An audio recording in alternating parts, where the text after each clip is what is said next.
Bonjour et bienvenue à l'émission La Parole vivante. Cette émission où on prend la Bible et on découvre qui est Dieu et quel est son plan extraordinaire qu'il a pour nous. Aujourd'hui, mon collaborateur Martin Jalbert. Salut mon cher. Bonjour Simon, ça va bien? Oui, et toi aussi? Oui, super bien. Content d'être ici avec toi. Oui, toujours un plaisir de pouvoir partager les Écritures, de pouvoir partager comment ça s'applique dans nos vies.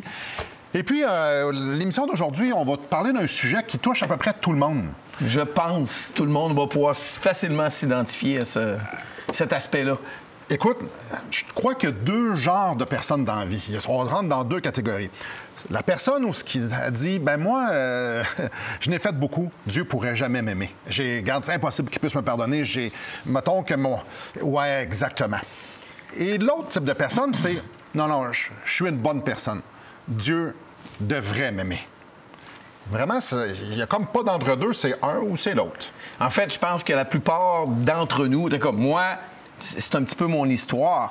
Je me sentais comme la deuxième personne, le bon petit gars. J'ai 14 ans, la première fois que j'ai entendu quelqu'un me partager le message, la bonne nouvelle de l'Évangile de Jésus. Puis, on me demande, Martin, lorsque ta vie va se terminer, même si ça serait rapidement, où tu vas passer l'éternité? Et moi, j'étais une bonne personne, là, impliquée dans l'Église populaire. J'allais à toutes les semaines à l'Église. Tu sais, j'étais pas une personne qui parlait mal, jamais pris de drogue, je me suis jamais mis sous. Un bon gars. Un bon Jack, comme on dirait au Québec. Mais il y avait des doutes quand même, malgré que j'étais une bonne personne. Donc moi, peut-être que j'aurais pu m'identifier à ce groupe de personnes-là. Il y en a d'autres qui sûrement vont s'identifier avec. Il y a quelques années, j'ai fait un vox pop dans le Vieux-Québec. Et puis, la grande majorité des gens tombaient dans cette catégorie-là. Je suis une bonne personne. Puis là, je disais, ah oui, mais qu'est-ce qui vous qualifie d'être une bonne personne? Puis la grande majorité, j'ai jamais tué personne. Ils disaient, j'ai jamais rien fait, j'aime mon prochain. Fait que ça, c'était un grosso modo. Certains ont dit, moi, je vais dans la bonne religion. Mais il y en avait quelques-uns qui disaient, oh, je pense vraiment pas. Je pense pas avec le nombre d'erreurs que j'ai faites dans ma vie, avec le nombre de choses que j'ai faites. Donc, je dirais une proportion de 80 des gens, peut-être même un petit peu plus, pensent que c'est des bonnes personnes. Et un petit nombre font comme, non, je pourrais jamais être qualifié pour aller au ciel. On a une histoire. On est en train de regarder une série sur à quel point Dieu a de la suite dans les idées dans la Bible. Les histoires qui sont dans l'Ancien Testament nous révèlent Jésus. Et ça, c'est intéressant parce que souvent, on va s'imaginer que l'Ancien Testament, c'est une ancienne alliance, un ancien système, mais maintenant, c'est fini. On met ça à la poubelle. Ça, c'est Dieu, ça. Oui, et là, c'est Jésus. On n'a plus besoin de l'Ancien. Mais Dieu n'a pas changé. Non.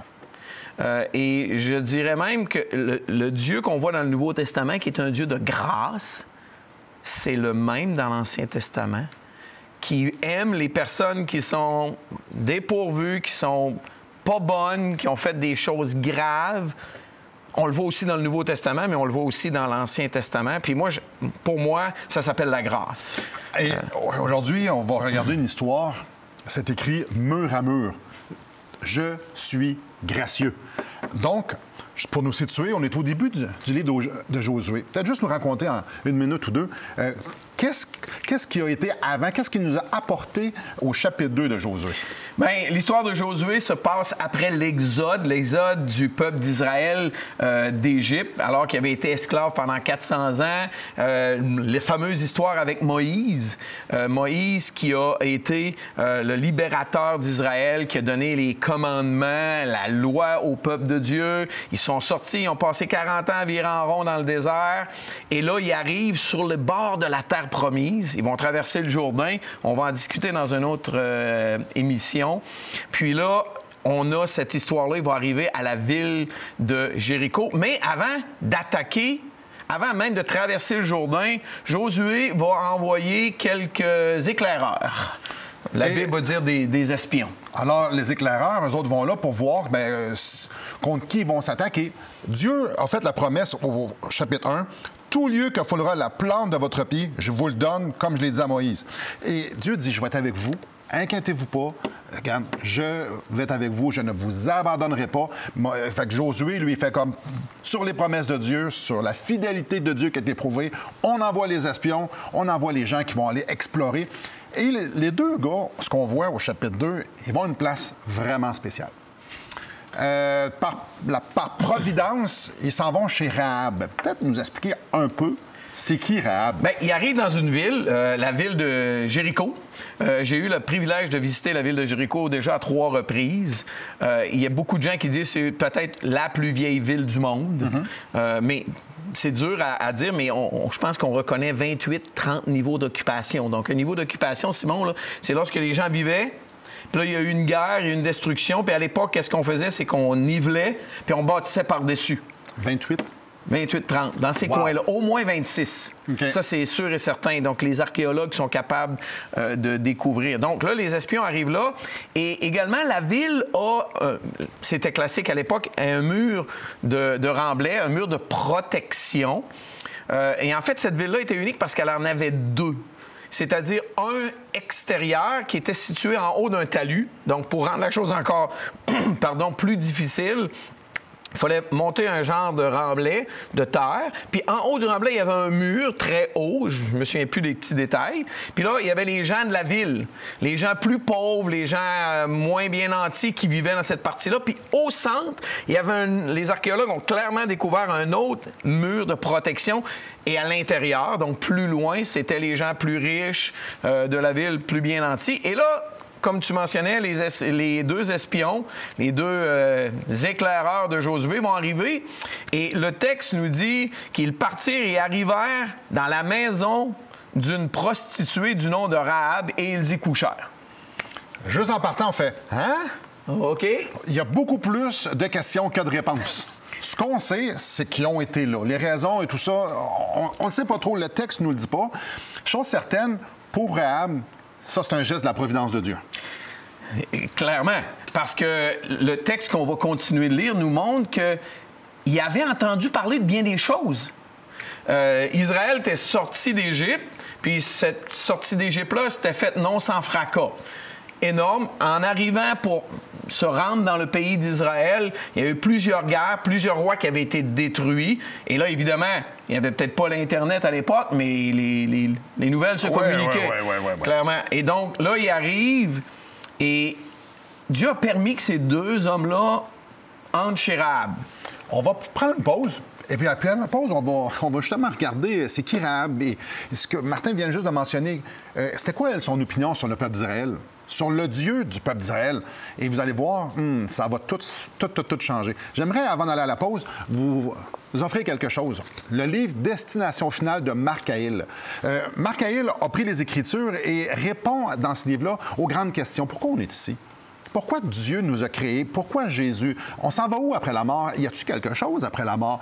On aimerait vous le donner, évidemment, gratuitement. Donc, écrivez-nous, appelez-nous et dites-nous, j'aimerais ça avoir le livre que Simon nous a offert et on va vous l'acheminer tout à fait gratuitement. Donc, après la pause, revenez avec nous, on va parler de cette histoire-là qui est surprenante, mais glorieuse. Restez avec nous.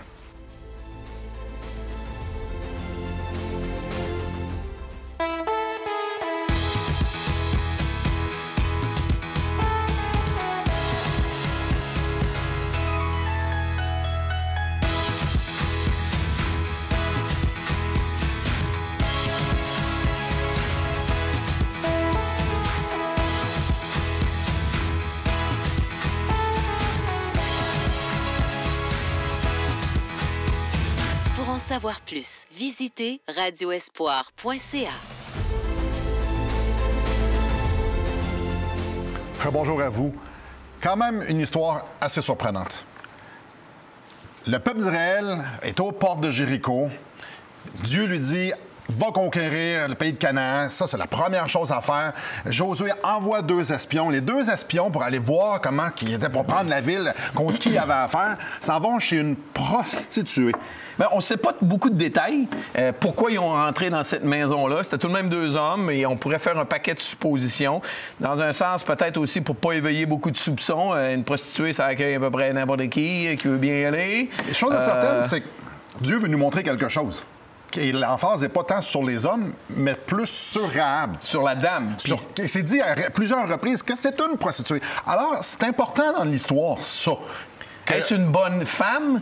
Puis là, on fait référence avec ce qu'on a dit au début. Elle n'est pas dans la catégorie je pense que je suis une bonne personne. Non, clairement, socialement, et ce qu'elle fait comme travail, non, elle est considérée comme une personne qui ne devrait pas avoir trop d'attentes envers Dieu. Puis je ne sais pas si tu te souviens, au début, j'ai parlé de la ville de Jéricho elle-même. Ouais. Tout à l'heure, à la fin de l'histoire, on va voir qu'elle va faire partir ces hommes-là en les faisant sortir par la fenêtre de sa maison qui donnait sur le mur extérieur. Donc, c'était clairement une personne moins bien nantie, une personne moins bien vue socialement. Là. Clairement. Elle habitait dans cette section de la ville. Fait que là, il y a 2 Israélites qui rentrent à Jéricho. Ça attire l'attention. Clairement, les gens... Mais probablement que les Israélites ont voulu passer incognito. Ils n'étaient pas pour dire « Hey, on appartient à la gang qui veut vous détruire. » Probablement pas. Mais, veut pas, ça s'est su. Et là, le roi de Jéricho a entendu parler que les 2 hommes sont allés chez Rahab et il va faire un tour chez Rahab. Puis il va dire « Fais sortir les hommes que tu as hébergés. » Et Rahab de répondre. Ils sont plus là. Ils sont partis. Oui, c'est vrai qu'ils sont venus chez nous, mais ils sont repartis. Si vous sortez vite, vous allez peut-être les retrouver rapidement. Là. Ils sont partis de la ville. Donc, c'est une prostituée, puis c'est une... Menteuse, parce que les gars étaient sur son toit. Ils les avaient cachés. Alors, elle n'a rien pour elle, là. Elle n'a absolument rien pour elle, sinon une chose. Et imagine-toi les hommes juste avant. Ils savent. Si moi, je suis un espion, je suis caché là. Puis on ne sait pas tous les détails qui s'est dit, là, mais ils sont cachés. Est-ce que, bon, ça y est, c'est fini pour nous autres? Bien, c'est sûr. Si le roi et sa gang, l'armée s'en va là, ils sont morts, eux autres. Là. C'est des espions. Clairement. C'est sûr qu'ils sont morts. Alors, eux, ils sont comme contents que Rahab soit menteuse parce que ça fait la différence entre vivre et mourir. Puis là, tout de suite après cette histoire-là, le roi les croit. La croix, c'est-à-dire, le roi n'a pas de mandat de perquisition, il ne rentre pas fouiller la maison de Rahab. Il s'en va, il envoie du monde fouiller un petit peu partout, puis là, Rahab monte sur le toit où elle avait caché les 2 espions, puis il y a une belle discussion dans la Bible. J'aimerais ça la lire, un petit S'il bout. vous plaît. Donc, Josué chapitre 2, je vais lire à partir du verset 8. Avant que les espions se couchent, Rahab monta vers eux sur le toit et leur dit... L'Éternel, je le sais, vous a donné ce pays. La terreur que vous inspirez nous a saisis et tous les habitants du pays tremblent devant vous. Car nous avons appris comment, à votre sortie d'Égypte, l'Éternel a mis à sec devant vous les eaux de la mer Rouge et comment vous avez traité les 2 rois des Amoréens au-delà du Jourdain, Sion et Og, que vous avez dévoués par interdit. Nous l'avons appris et nous avons perdu courage. Et tous nos esprits sont abattus à votre respect, car c'est l'Éternel, votre Dieu, qui est Dieu en haut dans les cieux et en bas sur la terre. Et maintenant, je vous prie, jurez-moi par l'Éternel que vous aurez pour la maison de mon Père la même bonté que j'ai eue pour vous. Il y a beaucoup dans ce texte-là. Eh là là! Mais c'est savoureux. C'est bizarre, Simon, ce que je vais te dire, là, mais c'est un texte où on voit la foi d'une femme. Oui. On voit, dans un sens, une foi extraordinaire. Bien, c'est une prostituée et une menteuse.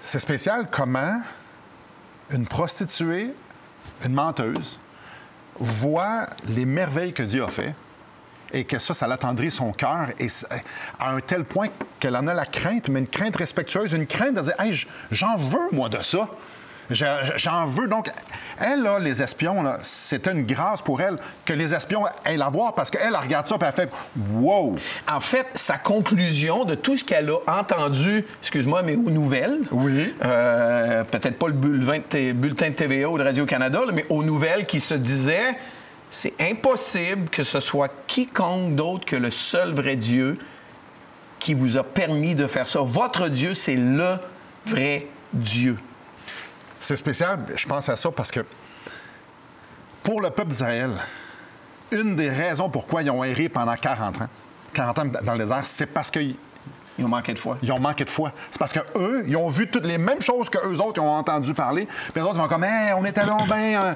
On était bien en Égypte, etc. On devait retourner là. Hey, c'est donc difficile. Puis eux autres, ils arrivent là, puis elle a fait comme, ah, je suis visité par eux autres s'en viennent ici. Hey, moi, je veux faire une alliance avec vous autres, là. S'il vous plaît, soyez bons envers nous. Aïe, aïe. Et, Simon, cette femme-là habite dans la ville de Jéricho et c'est sûr que Dieu a dit qu'il donnait la ville de Jéricho à son peuple. Donc, cette femme-là va être détruite. Cette ville-là va être détruite et tous les habitants, incluant cette femme-là, mais elle reconnaît Dieu et elle désire être sauvée malgré qui elle est, malgré son état. C'est juste en partant, comment une femme prostituée, menteuse, bref, avec la moralité douteuse, prétend qu'elle peut demander quelque chose, une pareille chose. Comment elle peut penser qu'elle va être agréée de ces hommes-là, agréée de Dieu? Comment elle peut penser juste ça? Ça nous en dit long à propos de Dieu. Et si ça nous est laissé dans la parole de Dieu, c'est parce que Dieu veut être bon avec elle. Et Dieu veut qu'on puisse voir que Dieu est bon avec les pécheurs, que Dieu est bon même à ceux qui n'ont aucun espoir de pouvoir avoir quoi que ce soit au niveau de la moralité parce que c'est déchu. Et Simon, la phrase clé, moi, que j'aime le plus, c'est la fin du verset 11, car c'est la parole de la prostituée de Rahab, car c'est l'Éternel, votre Dieu, qui est Dieu, en haut dans le ciel et en bas sur la terre. Il n'y a aucun doute. C'est lui qui est Dieu. Et on va s'entendre, culturellement, eux, il y avait plusieurs dieux. Là. On adorait. Alors ici, c'est une déclaration que votre Dieu, c'est mon Dieu. C'est celui que je crois. Je crois que c'est le Dieu Tout-Puissant. Wow! N'est-ce pas intéressant? Après la pause, on va regarder un rapport avec nous. Quelles applications on peut en retirer pour nous?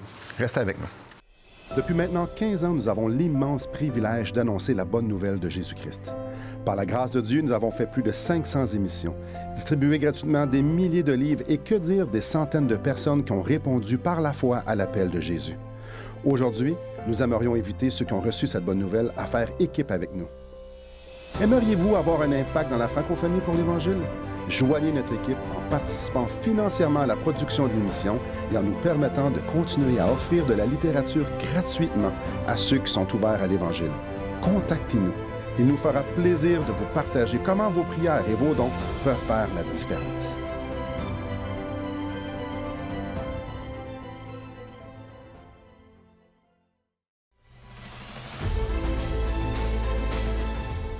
Bonjour à vous. Donc, Martin, on a deux espions qui s'en vont voir Jéricho, s'en vont chez Rahab, une prostituée, une menteuse. Mais elle reconnaît que leur Dieu, le Dieu d'Israël, c'est le Dieu. C'est le seul Dieu. Le seul vrai Dieu. Donc, elle demande aux espions, ayez de la bonté envers moi et envers la maison de mon père. Et quand vous allez venir nous anéantir, laissez-nous la vie sauve. Les deux espions lui disent, si tu laisses un genre de linge rouge qui passe sur ta fenêtre, tu vas avoir la vie sauve. Donc, tous les gens qui vont être dans ta maison, dans cette maison-là, nous autres, on ne va pas les toucher. Et on va au chapitre 6 et au verset 25. Josué laissa la vie à Rahab, la prostituée, à la maison de son père et à tous ceux qui lui appartenaient. Elle a habité au milieu d'Israël jusqu'à ce jour parce qu'elle avait caché les messagers que Josué avait envoyés pour explorer Jéricho. Il y a deux choses qui m'ont frappé dans la petite lecture qu'il vient de faire. Premièrement, Josué fait exprès de dire Josué laissa la vie à Rahab, virgule, la prostituée. Tout de même super intéressant. Juste pour pointer... Il y a un point ici à faire. La mauvaise femme, la femme... Aux mœurs qu'on regarde dans ce temps-là. Non, les prostituées... C'est pas mieux vu qu'aujourd'hui. Là. Puis en Israël, ça allait vraiment pas bien. Là. Il y a à plusieurs endroits, on voit que les prostituées sont sous peine de mort. On n'en veut pas en Israël. Mais ici, elle a trouvé grâce. Et l'autre chose qui m'a frappé dans la petite lecture, Rahab a vécu au milieu d'Israël depuis ce jour. Basé sur la foi qu'elle avait dans le Dieu d'Israël, son action également de sauver. Elle a mis sa vie, elle aussi, en grave danger, parce que si on découvrait que ces deux hommes-là étaient sur son toit, je suis pas sûr qu'elle restait en vie. Et ce que je trouve intéressant, elle n'a pas juste dit « je crois, je vous aide ». Elle a aussi mis le linge rouge qu'elle devait mettre comme signe, comme c'est moi qui est ici, je suis sous votre protection, je vous le rappelle, c'est ici. Ce sont tous des marques de foi. Énorme. Elle était prête à tout perdre sa vie, perdre la réputation, perdre tout, pour pouvoir être accueillie dans le peuple d'Israël, pour pouvoir recevoir grâce. Et là, la question, tu as lu, elle a habité parmi Israël. Jusqu'à ce jour. Est-ce vraiment le cas? Est-ce qu'on a d'autres indices dans la parole de Dieu? Est-ce que Dieu a juste permis d'habiter dans un coin, là, puis bon, reste là, puis tais-toi, là? Et la Bible nous donne un trésor de grâce. Elle, c'est la maman de Boaz. Peut-être que vous dites, hein? Puis, c'est qui ce monsieur-là? Ben, c'est le père d'Obed. C'est qui ce monsieur-là? Ben, c'est le père d'Isaïe. Puis c'est qui ce monsieur-là? C'est le père du roi David. Le fameux, le plus grand roi David, qui a fait des erreurs. C'est clair, mais c'est le roi David. Sur le drapeau d'Israël aujourd'hui, c'est l'étoile de... David. Donc, David, c'est un des personnages, sinon le personnage principal de l'Ancien Testament. Lui puis Moïse, là, il l'a là. Donc, non seulement elle a eu la vie sauve, déjà, c'était génial pour elle.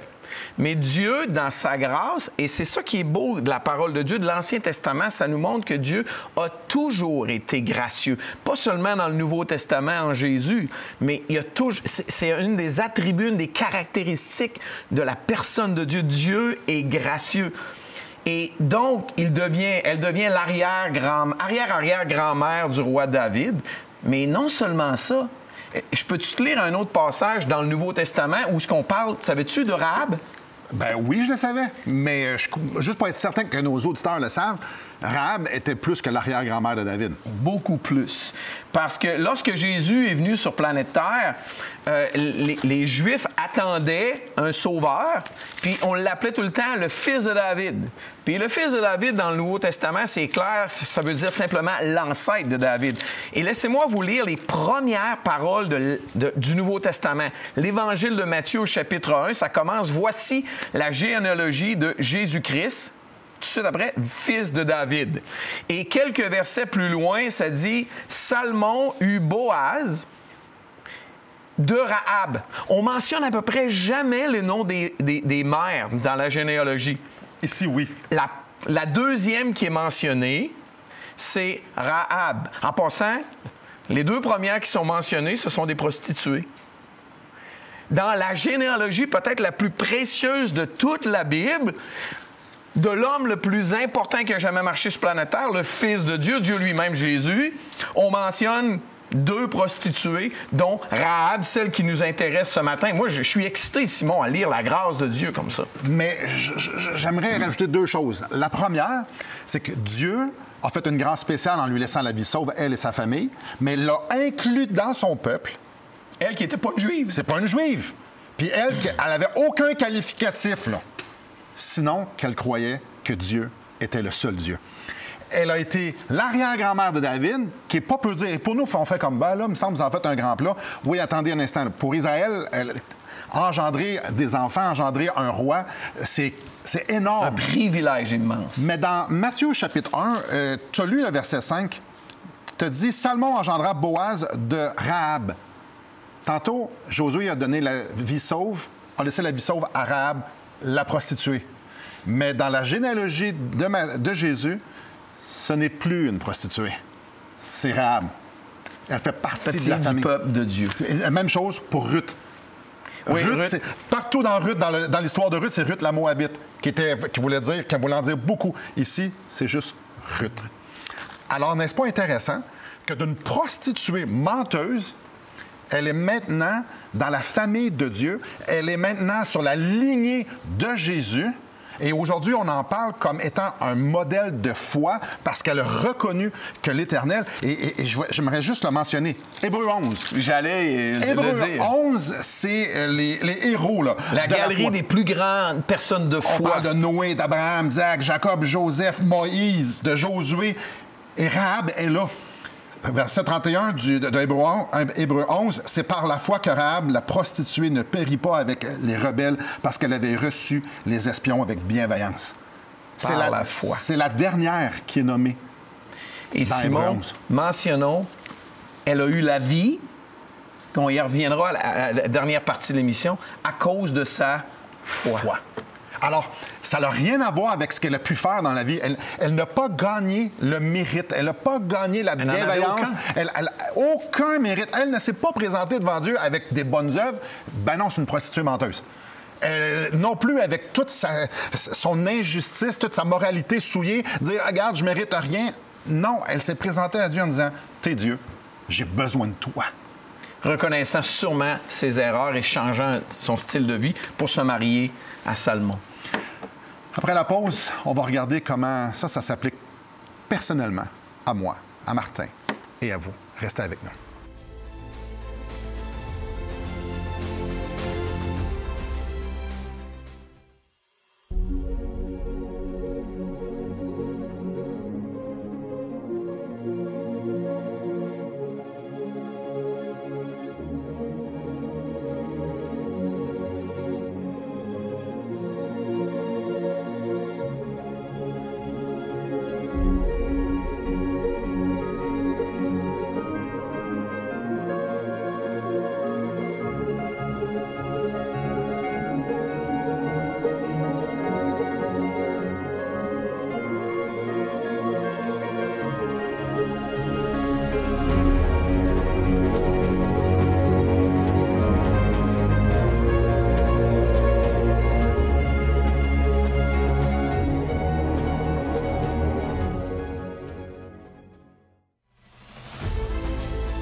Bonjour à vous. Mais quelle grâce!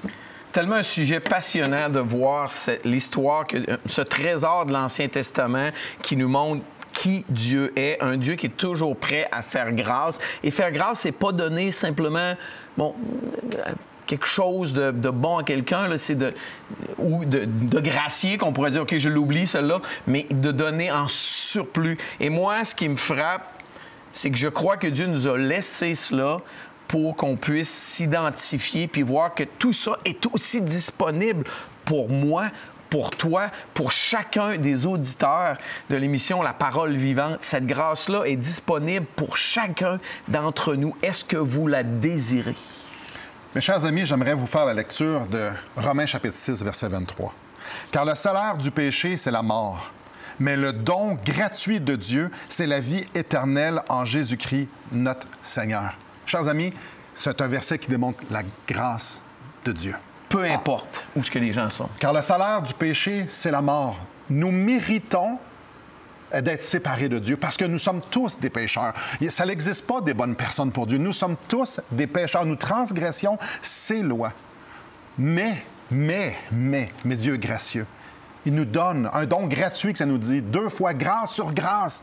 Jésus peut nous sauver. Il est mort sur une croix, il est ressuscité. Alors, si on se tourne vers lui en se reposant qu'il a fait ça pour nous, qu'il est ce Dieu incarné qui meurt pour les pécheurs, alors il nous dit que nous serons sauvés. Soyez réconciliés avec Dieu et ayez cette foi dans ce que lui, il a fait. Merci beaucoup, Martin. Merci, Simon. Merci à vous et que le Seigneur vous bénisse.